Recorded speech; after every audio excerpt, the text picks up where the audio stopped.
first of all, there's probably a certain amount of cleanup on this planet at this point in time that needs to be done in terms of the quality of life that we all have and experience and have the opportunity to have. But this will be a significant next 2,500 years in the age of Aquarius for us to better understand and take a jump up, a significant jump up. And we're already starting to feel some of it. The quantum will be a big deal. The AI will be a big deal until we understand we are quantum beings. We function on quantum mechanics.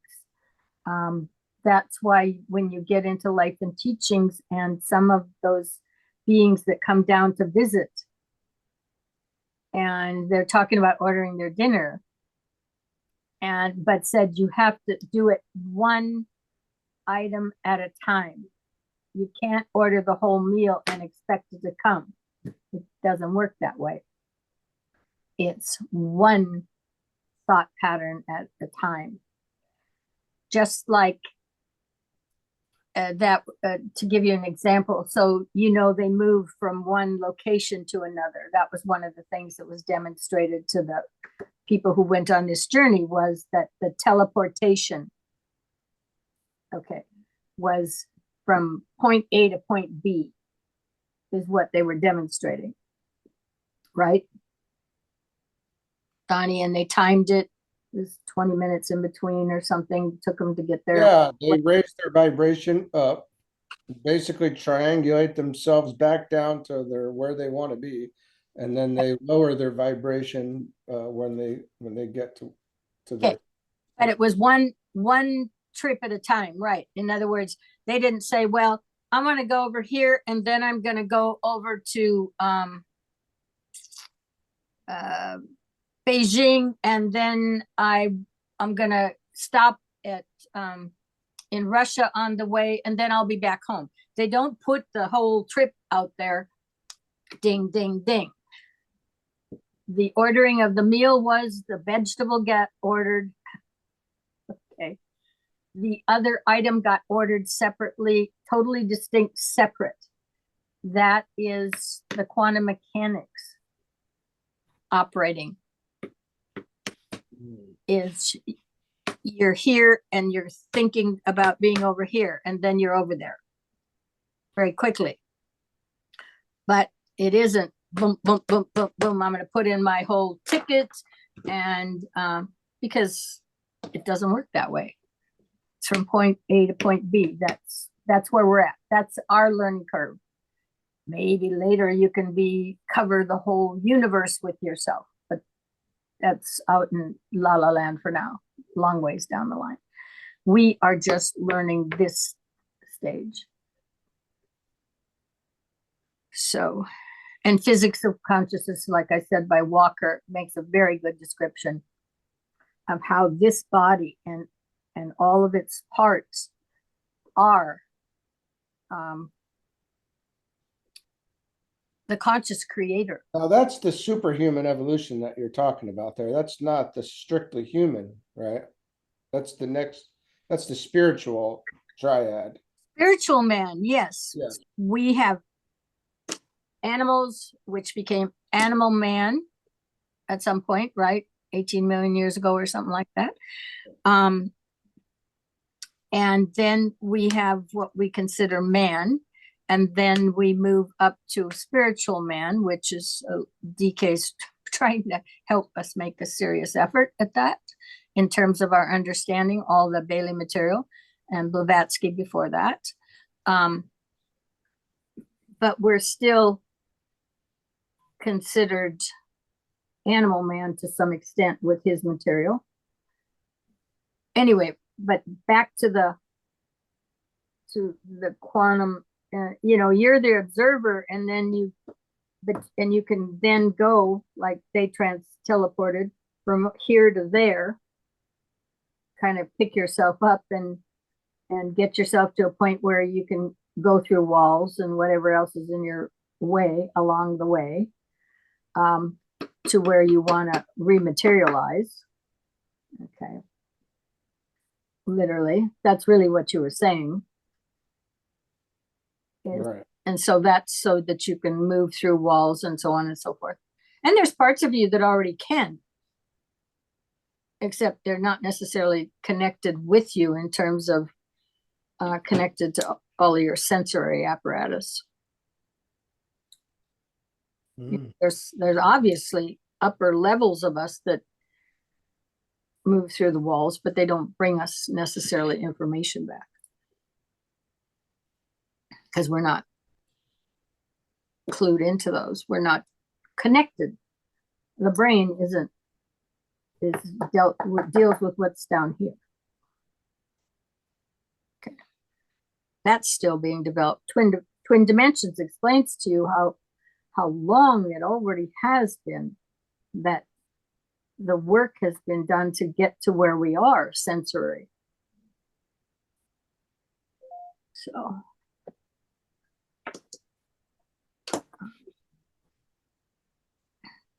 the other, so I think I've talked to you before about this. This is a journey that's made, but it's your choice. You appoint yourself. Your commitment to yourself is your own, if you want to take this journey or not. But God is within you. They will keep telling you that everywhere. And it's true. It's absolutely true. That's why they're fighting so hard to try to make our bodies dysfunctional with some of the chemistry that they've inoculated, so on and so forth, is they don't want this piece of machinery that we have to be able to work. Let's keep you short-circuited. Let's keep you down below. But when they say God is within you, that's why you have to go within to find yourself. Because a great portion of that chart that we're talking about is within, it's yours, but you have not made the conscious connections with it yet. And the only way you're going to do that is when you go within and center that searchlight on that part of the journey. You know, you can go out here and talk to everybody in the world. What should I do? They'll all have a different answer for you because they're going to tell you who they are by telling you what you should do. Because that's, you don't know what you don't know, right, Donnie? So you're going to talk from your point of view to tell them what you think they would do, which is probably what you want to do anyway. So, but going within is where you find out and make the connections to the rest of that journey on that chart. Otherwise, if you stay focused out here in the world,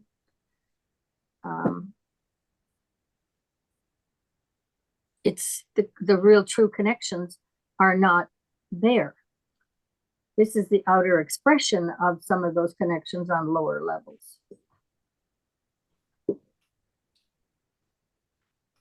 So that's where you find yourself. The more of yourself that's not apparent. Yeah.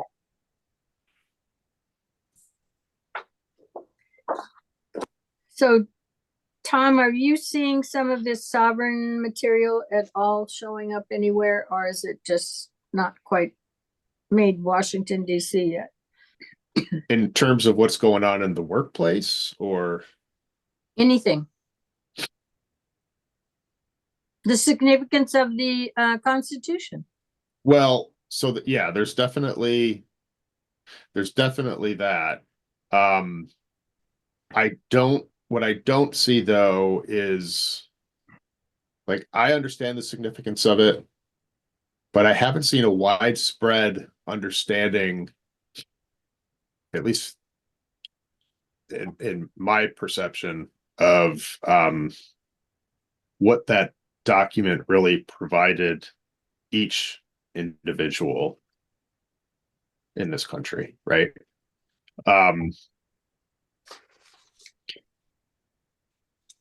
And I say that because the way it's treated through the legislation process is they leave it open for a lot of interpretation.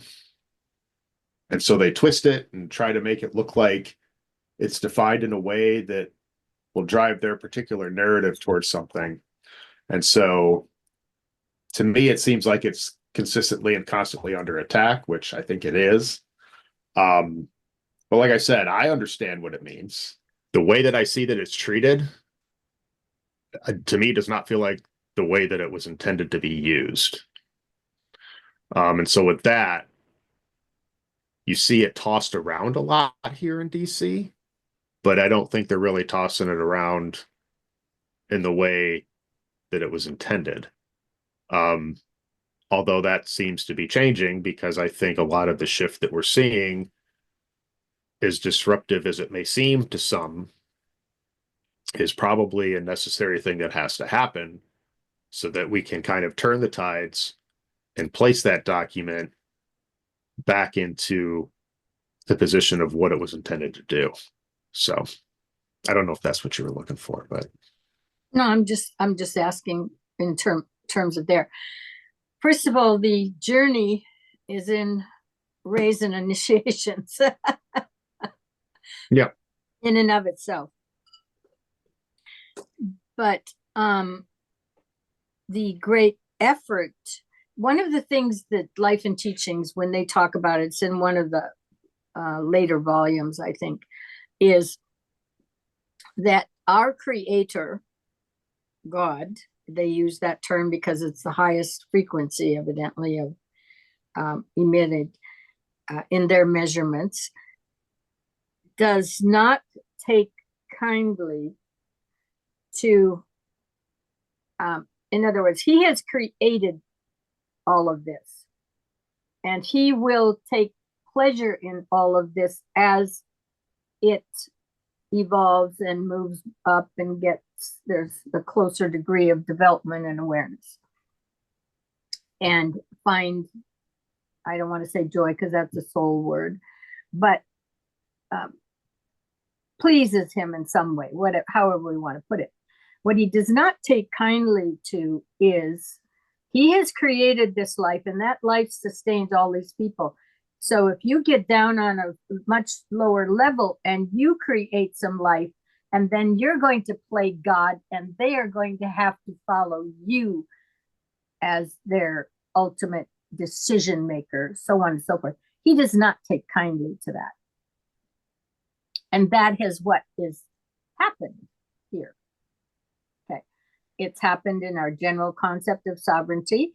And in the case of our particular constitution and the creation of a corporation of the United States, and consequently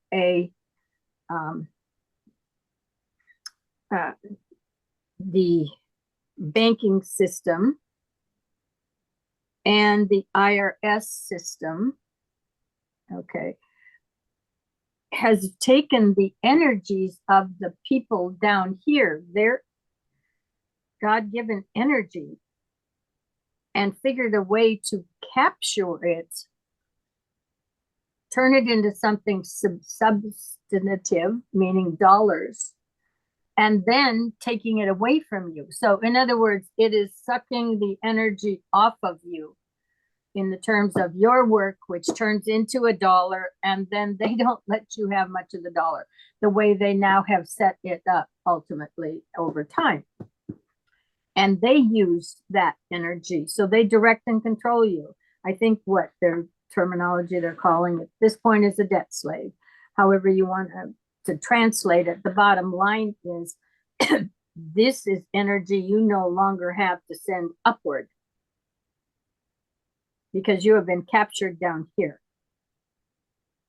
by a force that has decided it is above you, and it's going to govern you, and it's going to make your rules. And so for the United States, that's what's happened. Okay. And that's what's being unwound right now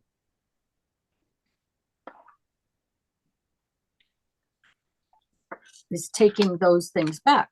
That's why they're talking about no IRS. In other words, no taxation of all this. This Constitution we have is you and your creator. Okay. Not a bunch of rules down here so that you don't even have time to try to make that journey. You don't have freedom. Okay. All of that obstruction not meant to be there.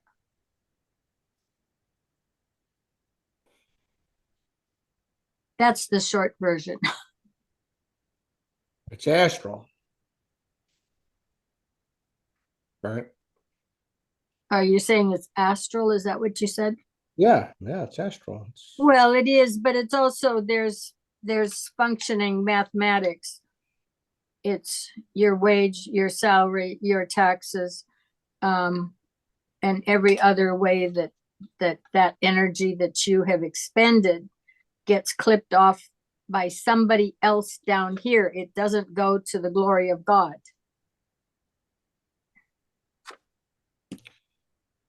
Well, they're keeping everyone operating on the astral for the most part. Well, there's mental things happening, but most people aren't there recognizing that. Right? No, and you have not elaborated that in the last 2,000 years in your religion either. There could have been a pursuit of better understanding. They just truly did not have a clue, nor should they, in the 2nd and 3rd centuries as to what this journey was all about. Because I don't think it was well documented. And if there was a body of people who documented it, they did not get heard. Right. And then, well, yeah, I mean, but you had it all going on over in the East, but that there wasn't much communication, or that was blocked off by the Well, West. and yet now let's go. Okay, Buddha came here to this planet to demonstrate the 3rd initiation. Christ did the 4th and the 5th. So the East didn't have that at that time either. Christ did that. First human, homegrown from this planet person to have done it. Buddha came in from another system to demonstrate, to get us going with the 3rd. But the point is, no matter what, 2,000 years, and you really did not get the benefit of having your religion help explain to you how you can accomplish the goal that you're meant to accomplish. That will come now in the Aquarian age. And it won't even all be done in 2,500 years, but the seeds will be laid. But I'm totally changing the subject now. That little clip that you had about Trump and the Pleiadians, and in the first administration, there were terminologies he used that was interesting. Oftentimes he would say, "This is disgraceful." There were certain terms that were, I don't want to say religious, but they're descriptive of actions that I thought was interesting. Because I've Trump has been around a great portion of my life. Well, all but 6 months of it. I'm 6 months older than he is. But he shows up on the television and in whatever he was doing all those years, so people couldn't miss him, frankly, in America. But I never really thought of his terminology as disgraceful, so on and so forth, because I didn't think that was his line of thought and his pursuit in the world that he lived in, and so on and so forth. So it's interesting that with your clip, because that was 2017, I think. And then the dialogue. I mean, you have to listen to what people say because that's who they are. So the terminology they use, the evaluation that they use. But Christianity never directed you to have any concern about anything beyond basically where you are, and just be a nice person and drop some money in the plate, and we will guarantee you're going to get there. And I guess you had little catechism, answer the questions and so on and so forth.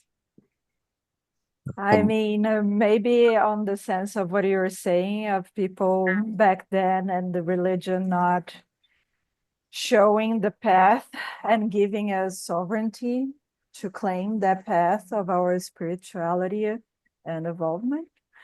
In a way, I think we have a collective consciousness. I believe the planet, since we're all connected, is a result of our collective comprehension.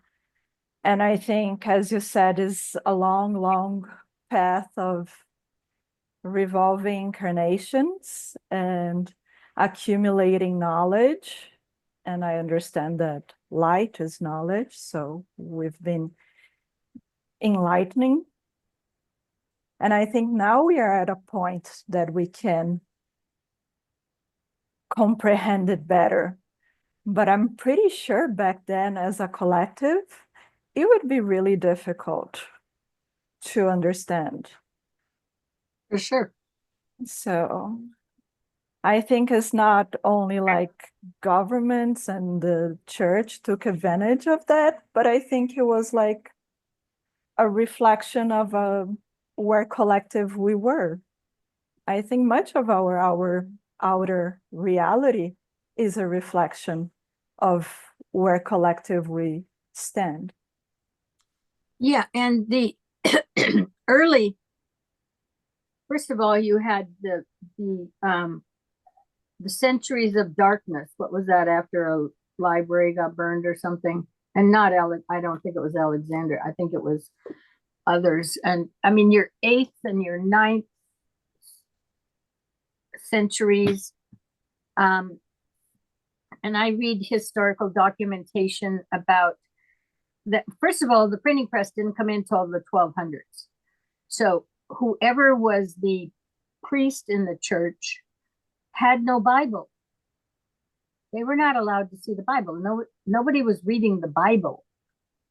Okay, those were sacred texts, and even the little local priest didn't have a Bible. Okay, and then and so they were not getting the word either, if you will. And when I looked at some historical stuff on around the 1500s, okay, which was the starting of the Renaissance, and maybe just a little bit earlier in Europe, because you had the guilds in these small places, and they bartered because we didn't have banks and we didn't have money then the way it's money. So it was barter. And so the indication was that people, and they had to be Christian to join the guild. So they joined the guild so that they could barter, not become Christians.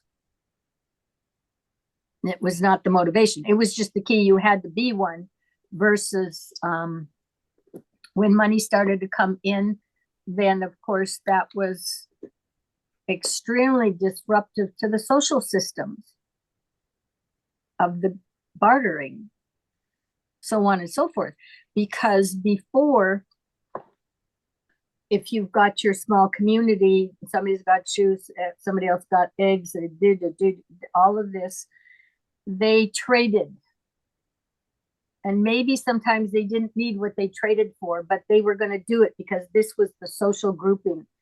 And this needed to move here, and that person needed that. And they worked socially. They didn't become Christians. That's not why they said they were, but it was simply so that they could live within the social structure, and that happened to be one of the requirements. But they were not learning about Christianity. They were not being taught. They were not, this was not the promotion. It was a gangbang like it was up until you got what, Queen Victoria? Then the Victorian age? Is that the one, Kim, that cleaned up the royalty to some extent? I'm really not too sure about that. Okay. I know that it had some effect with the Russian, the Romanovs. I know it was linked to that because they were related on that. So Yeah. So, but basically, in fact, I think one of the books where they were doing the research was in families, and even wealthy. Now I'm talking about wealthy households. And like their mattresses would have been filled with straw and so on and so forth. Everybody, including the company, all slept in the same bed. Okay. No different distinction. And I'm not saying what did or didn't happen in there. The point they were making was that, and then you look at the Borgia popes, and I imagine the research that was done with the Borgia popes is reasonably accurate. And the Christianity that we think of, the social stratifications, the marriages, the thises, the that's that we have in requirements, which were probably put in to some extent to maintain a family structure as we have gone on, so that you can, one marriage and all that stuff that's just reasonable. That was not pervasive probably much until the late 1800s. It didn't happen to be 1500 years of that at all. So our understanding of all of that, looking back on it, is probably not really a realization that those Christian principles and all of that weren't happening. Even if you think of what we're doing it here now to expand consciousness, we're discussing Christ consciousness through the vision of the masters of the Far East. It's not through Christianity. No, but Jesus is said to be there. Yeah, but like, who has been explaining what Christ taught? We're studying through the masters of the Far East. Yes, that and Bailey, which is masters of the Far East too, and bridged over into Western society. The transition that they'd hoped to make, and I think they're making inroads. The Christians, the quote unquote Christians, because I live in the Bible Belt around here, I guess am I in the Bible Belt?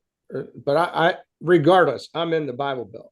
There's 100 churches within a few miles of here, they're not, if what did Jesus say? To love your neighbor and love God with all your heart, mind, soul. They are not doing that. Of course not. So, I mean, we could be very simple. Being a bhakti, a devotional student of Christ or a disciple of Christ will get you on the path. This is not happening yet. And the information to get on the path is contained in that. Now we're giving out higher level we're talking on higher levels at this point. But just to get onto the path, that's all there. And they hear it every Sunday, but they're just not connecting the outer expression with what's being told to them directly. Yeah, there never was that focus of the journey to be made. That's what I'm saying. That got ditched in the 2nd century. They didn't know it in the 1st century. They couldn't figure out what it was. Okay, so we're going to say that these two made union. Well, how in the world can we do that? Because then we've got the technicality of the personality over here, and then we've got the Godhead over there. And they just basically the argument, they argued for a couple centuries about how this was back and forth. And then they couldn't come to terms with anything that, and they didn't have an initiatory pattern. They didn't understand those 5 points of Garden of Gethsemane and this and that, and boom, represented those initiations.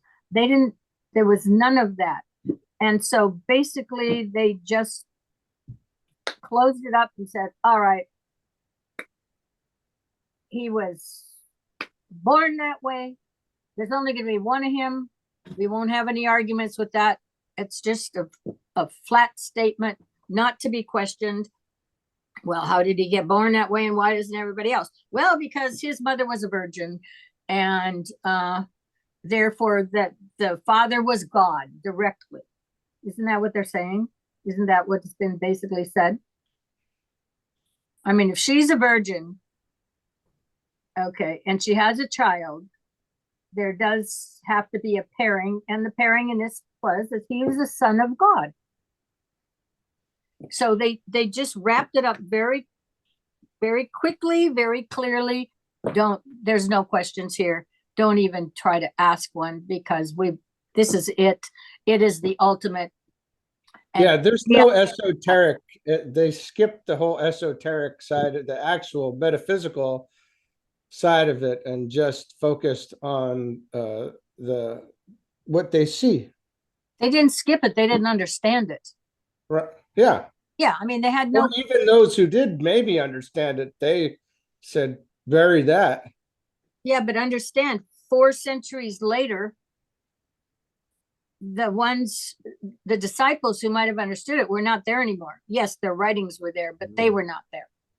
There wasn't anybody at that point. You're dealing with the intelligence of Alexandria in Africa, the Egyptians, right?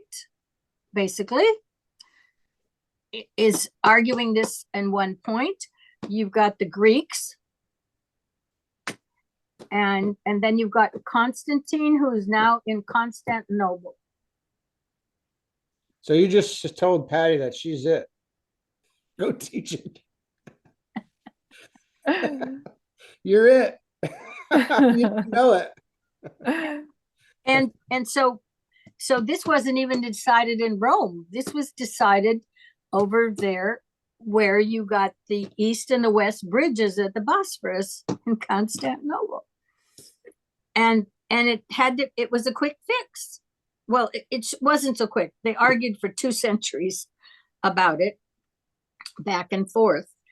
But when it got wrapped up, it was a political maneuver.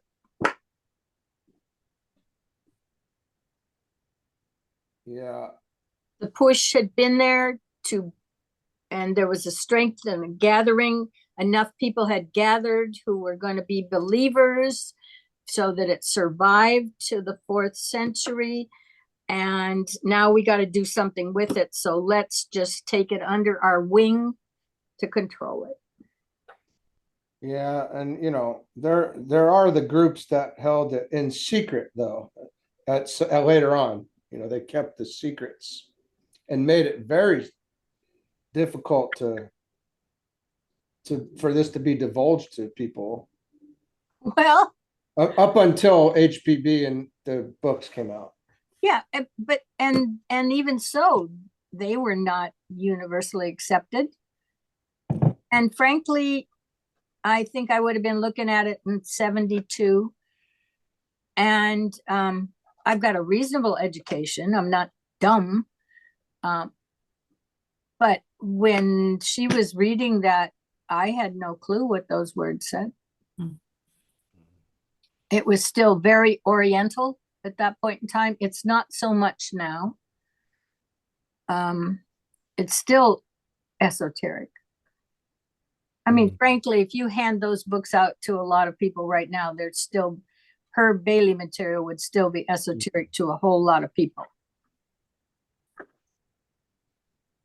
Go put that material into the churches you are just talking about. Yeah, it's just like even the idea of the return of the Christ, esoterically, the return of the Christ is us living Christ consciousness. That's the living Christ, is when we're practicing what he thought, but church is expecting the man to come back. Well, and how many, I really seriously question the people who do go to church.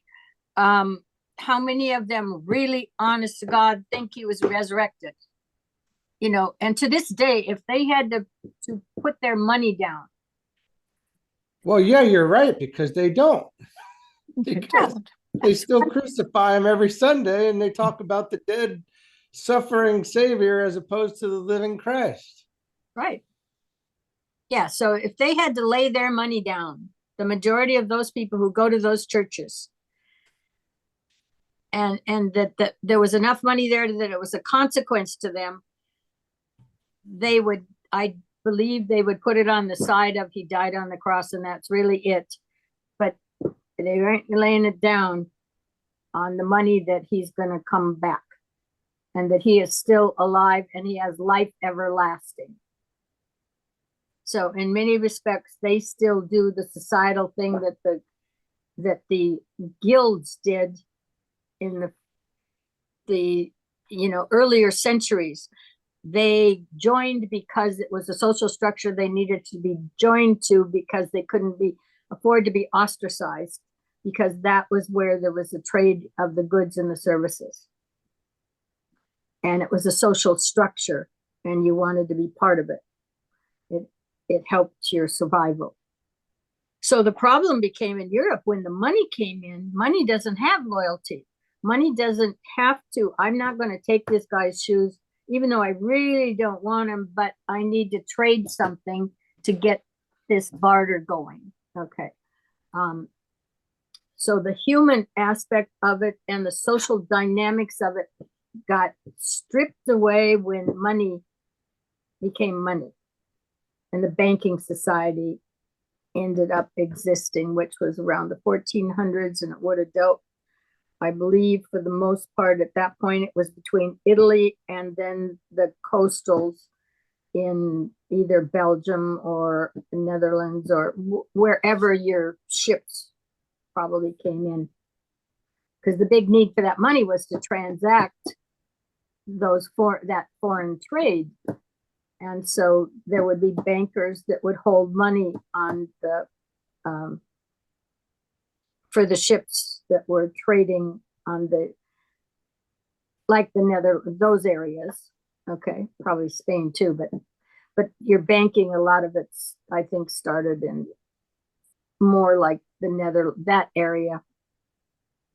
And then Italy had banks, or for various ports, because actually the Venice was its own state at that point. There was a city state, and you would have had money there because then the goods could be transacted.